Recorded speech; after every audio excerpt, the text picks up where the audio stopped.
అదే RTV app వార్తల్ని క్షణాల్లో చదివే అవకాశం ఉంటుంది. ఒక న్యూస్ పేపర్, ఒక టెలివిజన్ ఛానల్ మీ చేతుల్లో ఎప్పుడూ ఉంటాయి. ఈ దేశంలో ఆర్థికంగా సామాజికంగా వెనకబడినటువంటి కులం ఏదైనా ఉన్నదంటే మాదిగ ఉపకులాలని చెప్పేసి ఈ దేశంలో స్వతంత్ర పోరాటం తర్వాత మరో స్వతంత్ర పోరాటం అంతా ఉద్యమం చేసినటువంటి చరిత్ర ఎంఆర్పిఎస్ఎస్కు మాదిగలకు ఉందని చెప్పేసి ఈ సందర్భంగా మీ అందరికీ తెలియజేస్తూ, మరి ఏదైతే సుప్రీంకోర్టు ధర్మాసనం ఇచ్చినటువంటి తీర్పు మా జాతికి ఆశల్ని రేపినటువంటి సందర్భంలో మరి ఏదైతే మాల సామాజిక వర్గం ఉన్నదో వాళ్ళు ఈ యొక్క తీర్పుని వ్యతిరేకిస్తూ మరి అన్నదమ్ములుగా ఉంటున్నటువంటి మమ్మల్ని దళితుల్ని విడగొట్టి పరిపాలించాలన్న ఉద్దేశంతో ఈ కేంద్ర రాష్ట్ర ప్రభుత్వాలు పనిచేస్తున్నాయని చెప్పిన తీరును మేము ప్రశ్నిస్తూ ఉన్నాం.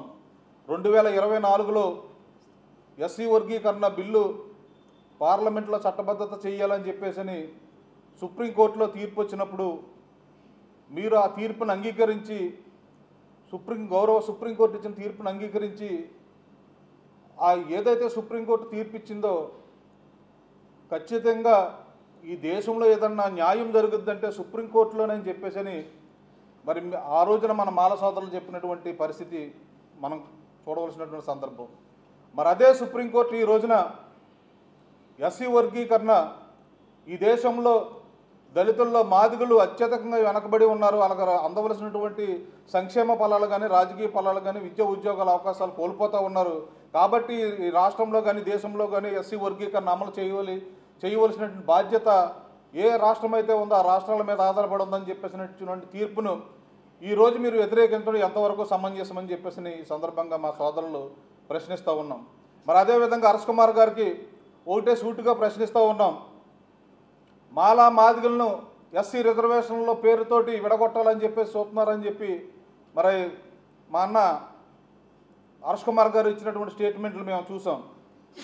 అన్న ఒకటే మిమ్మల్ని ప్రశ్నిస్తూ ఉన్నాం, మీరు దళిత సంఘాల పేరుతోటి అంబేద్కర్ భావజాలంతో మీరు ప్రజల్లోకి వచ్చి ఏదన్నా సమస్య వచ్చినప్పుడు దళితులకు ఏదన్నా సమస్య వచ్చినప్పుడు మీరు ఏదన్నా సమస్య మీద పోరాటం చేస్తున్నప్పుడు మాదిగలు అందరూ కలిసి పనిచేసినటువంటి సందర్భాలు అనేకం మీరు గుర్తుంచుకోవాలని చెప్పేసి సందర్భంగా మన అన్నకు హర్ష్ కుమార్ గారికి తెలియజేస్తూ ఉన్నాం. మాదిగలు ఎప్పటికీ అన్నదమ్ములు వాటాలు పంచుకుంటున్నాను తప్ప అన్నదమ్ములు బంధుత్వాన్ని తెంచుకుంటలేదని చెప్పేసి సందర్భంగా మీ అందరికీ తెలియజేస్తూ ఉన్నాం. ఎప్పుడైనా సరే ఈ దేశంలో ఎస్సీ వర్గీకరణ ఒకటే కాదు, ఈ దేశంలో మాదిగలకు సంబంధించినటువంటి అనేక ఉమ్మడి సమస్యలు ఉన్నాయి. ఆ ఉమ్మడి సమస్యల మీద మన అందరం ఉమ్మడి పోరాటం చేయవలసినటువంటి సమస్యలు మన అందరూ బాధ్యత అని చెప్పేసి ఈ సందర్భంగా తెలియజేస్తూ ఉన్నాం. ఎస్సీ వర్గీకరణ పేరట మీరు దూరం అవ్వాలని చూస్తున్నారు తప్ప మేము ఎప్పుడు మా మాల సోదరులని మా పెద్దన్నలుగానే భావిస్తూ ఉన్నాం. ఇప్పుడే కాదు ఎప్పటికీ మేము అలా భావిస్తూనే ఉంటాం. ఏ సందర్భంలో అన్నా మాల సోదరులకు అన్యాయం జరిగితే మీ ముందు మేము ఉంటాం, మాదిగలు ఉంటామని చెప్పేసి ఈ సందర్భంగా మీ అందరికీ తెలియజేస్తూ ఉన్నాం. కొంతమంది స్వార్థపరులు స్వార్థ రాజకీయాల కోసం మాదిగల్ని విడదీసి మీరు రాజకీయంగా లబ్ధి పొందడం కోసం మాట్లాడుతున్న మాటలే తప్ప కింద స్థాయిలో గ్రామ స్థాయిలో ప్రతి గ్రామంలో కూడా మాదిగలు కలిసే ఉంటున్నారు. ఏదన్నా సమస్య వస్తే కలిసే పోరాటం చేస్తున్నారు తప్ప మీకిలాగా మీ వ్యక్తిగత రాజకీయ స్వార్థాల కోసం మాదిగల మధ్యన చిచ్చు పెట్టొద్దని చెప్పేసి సవనీయంగా వేడుకుంటూ ఉన్నాం.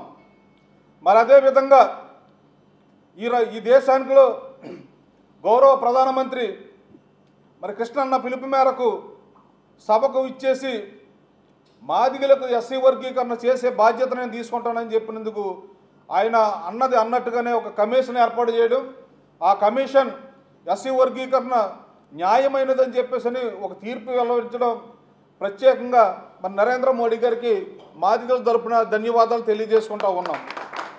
మరి అదేవిధంగా 2000 నుంచి 2004 వరకు ఎస్సీ వర్గీకరణ చేసిన ఘనత ఏదన్నా ఉన్నదంటే అప్పట్లో చంద్రబాబు నాయుడు గారు. ఆ తర్వాత కొన్ని సాంకేతిక కారణాల వల్ల మన మాల సోదరులు వేసినటువంటి పిటిషన్కు మళ్ళీ ఆ వర్గీకరణ కొట్టివేయడం జరిగింది. అప్పుడు ఎన్డీఏ ప్రభుత్వంలో అధికారంలో ఉంది. మరి అదే 2000 నుంచి 2004 వరకు వర్గీకరణ అమలు చేస్తే దాదాపుగా 20,000 ఉద్యోగాలు మన మాదిగ సోదరులకు వచ్చినటువంటి సందర్భాలు మనం చూసాం. మరి అప్పటి నుంచి భారతదేశానికి స్వతంత్రం వచ్చినప్పటి నుంచి ఒకే సామాజిక వర్గం ఎస్సీ వర్గీకరణ ఫలాలను ఒకే సామాజిక వర్గం దోపిడీ చేస్తూ ఉందంటే మీరు నిజమైనటువంటి బాబాసాహెబ్ అంబేద్కర్ బిడ్డలా అని చెప్పేసి నేను ఈ రోజున మిమ్మల్ని మన సోదరులను ప్రశ్నిస్తూ ఉన్నాం. డాక్టర్ బాబాసాహెబ్ అంబేద్కర్ ఇచ్చినటువంటి సామాజిక న్యాయం మీ వర్గం వాళ్ళకే కావాలి అనడం ఎంతవరకు సమంజసం అని చెప్పేసి మీ అందరికీ ప్రశ్నిస్తూ ఉన్నాం. మరి అదేవిధంగా ఈ రాష్ట్రంలో తెలుగుదేశం ప్రభుత్వం ఎన్డీఏ మిత్రపక్షాలతో ఉన్నది కాబట్టి ఏదైతే సుప్రీంకోర్టు మరి తీర్పు ఇచ్చిందో ఆ తీర్పును మేము స్వాగతిస్తున్నామని చెప్పేసి గౌరవ ముఖ్యమంత్రి చంద్రబాబు నాయుడు గారు, మరి అలాగే జనసేన పార్టీ అధ్యక్షులు పవన్ కళ్యాణ్ గారు కూడా మేము స్వాగతిస్తూ ఉన్నాం. త్వరలో ఎస్సీ వర్గీకరణ ఆంధ్రప్రదేశ్లో చేస్తామని చెప్పినందుకు మొత్తం ఎన్డీఏ ప్రభుత్వానికి ప్రత్యేకమైనటువంటి ధన్యవాదాలు తెలియజేస్తూ ఉన్నాం. అదేవిధంగా మరి స్టాలిన్ గారు వెంటనే ఇది అసెంబ్లీలో బిల్లు పెట్టి ఎస్సీ వర్గీకరణ చేస్తామని చెప్పి, అదేవిధంగా తెలంగాణ రాష్ట్రంలో రేవంత్ రెడ్డి గారు కూడా ఎస్సీ వర్గీకరణ చేస్తామని చెప్పేసి మాదిగలకు జరుగుతున్న అన్యాయాన్ని గుర్తించినటువంటి ప్రతి ఒక్కరికి పేరు పేరున ధన్యవాదాలు తెలియజేస్తూ ఉన్నాం. మరి అదేవిధంగా ఒక మాదిగ జాతిలో పుట్టి గత ప్రభుత్వంలో మంత్రి చేసినటువంటి ఆదిమూలపు సురేష్ వైఎస్ఆర్సీపీ ప్రభుత్వంలో మాల మాదిగలను 2 కొళ్ళు కింద చూసాం, విద్వేషాలు రెచ్చగొట్టే విధంగా ఈవేళ ఎస్సీ వర్గీకరణ జరుగుతుందని చెప్పేసి ప్రగల్భాలుగా పలికినటువంటి ఆదిమూలపు సురేష్ని నేను ఒకటే ప్రశ్నిస్తూ ఉన్నాను. ఈవేళ మీ ప్రభుత్వంలో, మీ జగన్మోహన్ రెడ్డి గారి ప్రభుత్వంలో ఒక దళితుణ్ణి చంపేసి డోర్ డెలివరీ చేసినటువంటి అనంతబాబుని ఊరేగింపుగా తీసుకొచ్చి మీ నాయకుడు పక్కన కూర్చోబెట్టుకున్నప్పుడు నీకు దళితులు గుర్తు రాలేదని చెప్పేసి ఈ సందర్భంగా అతన్ని ప్రశ్నిస్తూ ఉన్నాం. అదేవిధంగా డాక్టర్ సుధాకర్ గారిని పిచ్చివాడనే ముద్ర వేసి ఆయన్ని చంపేసినటువంటి పరిస్థితిలో నువ్వు దళితులు పోయి నిన్ను ప్రశ్నించావు అని చెప్పేసి ఒకసారి మేము ఆదిమూలపు సురేష్ గారికి గుర్తు చేస్తూ ఉన్నాం. అదేవిధంగా ఈ రాష్ట్రంలో దాదాపుగా 26 సంక్షేమ పథకాలు, దళిత సంక్షేమ పథకాలని నిర్వీర్యం చేసినటువంటి వైఎస్ఆర్సీపీ ప్రభుత్వంలో నువ్వు మంత్రిగా ఉండి నువ్వు దళితుల కోసం నువ్వేం చేసావు అని చెప్పేసి ఈ సందర్భంగా ప్రశ్నిస్తూ ఉన్నాం.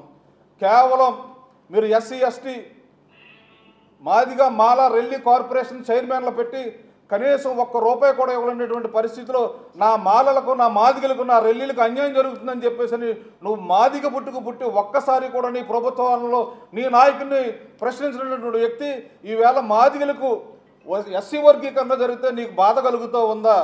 నువ్వు కేవలం మరి నీ డిఎన్ఏ ఏదో ఒకసారి పరీక్షించుకుంటే మంచిదని చెప్పేసి నీ సందర్భంగా తెలియజేస్తూ ఉన్నాను. నువ్వు నిజమైన మాదిగవైతే ఖచ్చితంగా ఎస్సీ వర్గీకరణ ఏదైతే ఉందో ఈ సుప్రీంకోర్టు ఇచ్చినట్టు తీర్పుని నువ్వు కానీ లేకపోతే నీ మాజీ ముఖ్యమంత్రులు కానీ స్వాగతించి దీనికి మద్దతు పలకాలని చెప్పేసి నేను ఈ సందర్భంగా తెలియజేస్తూ మరి ఈ అవకాశం కల్పించినటువంటి మీడియా మిత్రులకు ఒకసారి ప్రత్యేకమైన ధన్యవాదాలు తెలియజేస్తూ ఉన్నాం. జై మాదిగా సాధించాం సాధించాం ఏబిసిడి సాధించాం సాధించాం సాధించాం ఏబిసిడి సాధించాం దళితుల ఐక్యత వర్ధిల్లాలి దళితుల ఐక్యత వర్ధిల్లాలి జై మాదిగా జై మాదిగా జై మాదిగా జై మాదిగా జై రల్లి జై రల్లి జై జై రల్లి.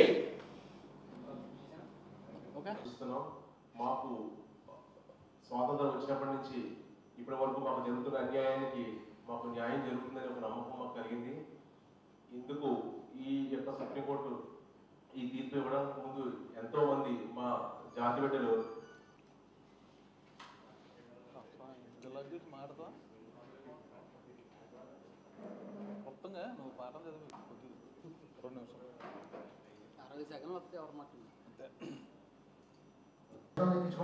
మా యొక్క ఉద్యమాలను నడిపించడం, ఏబిసిడి వర్గీకరణ సాధించేంత వరకు మా ఉద్యమాన్ని కొనసాగించడం, మాతో పాటు రెడ్డి సోదరులు అలాగే ఆదివాసీ సోదరులు అందరూ కూడా మాతో ఉండడం, 58 కులాలకి ఉపకులాలకి మాదితో పాటు 58 ఉపకులాలకి న్యాయం జరిగిందని ఈ సుప్రీంకోర్టు తీర్పుని మేము సంతోషిస్తూ మాదిగలందరి తరఫున ఢిల్లీ, చంద్రం, ఆదిఆంధ్ర ఉపకులాలైనటువంటి 58 ఉపకులాల ఉద్యమం యొక్క ప్రతిఫలమే ఈరోజు సుప్రీంకోర్టు ఇచ్చినటువంటి తీర్పుని నేను ఎంఆర్పిఎస్ఎస్లో పనిచేస్తున్నాను.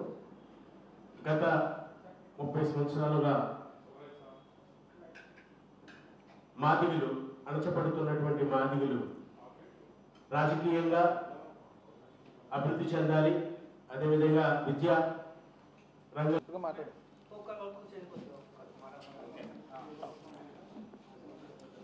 ఈ విజయాన్ని మేము అంకితం చేస్తున్నాం. అలాగే 59 ఎస్సీ కులాల్లో ఉన్న ఉపకులాలందరికీ కూడా దీని ద్వారా న్యాయం జరుగుతుందని కూడా మేము తెలియజేయడానికి సంతోషిస్తున్నాం. దీనికి సహకరించిన ఏదైతే అన్ని వర్గాల నుంచి మాకు మద్దతు పలికారో వారందరికీ కూడా మా యావత్ మాదిగ జాతి తరఫున మేమందరూ కూడా హృదయపూర్వకంగా ధన్యవాదాలు తెలియజేస్తున్నాం. ఏదేమైనా 30 సంవత్సరాలు సంధిస్తున్నాం.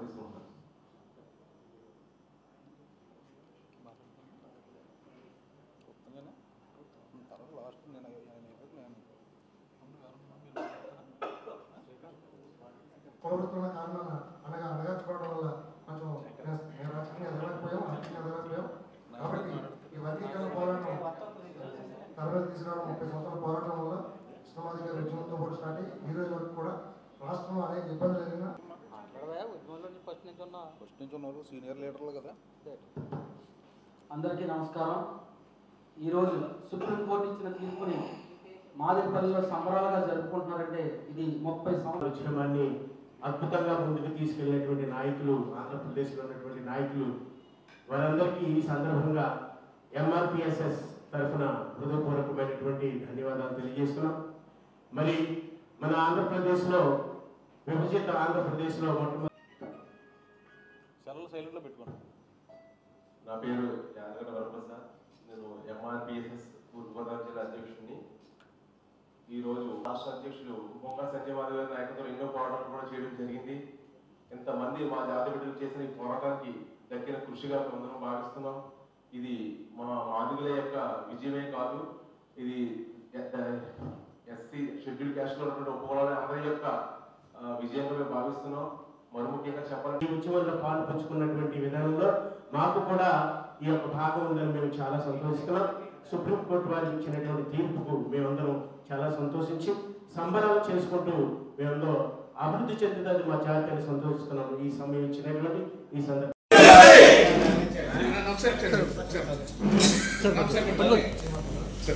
మరిన్ని వీడియోస్ కోసం ఛానల్ ని సబ్స్క్రైబ్ చేయండి. లేటెస్ట్ అప్డేట్స్ కోసం వాట్సాప్ ఛానల్ ని ఫాలో చేయండి. అండ్ లింక్ డిస్క్రిప్షన్ లో ఉంది.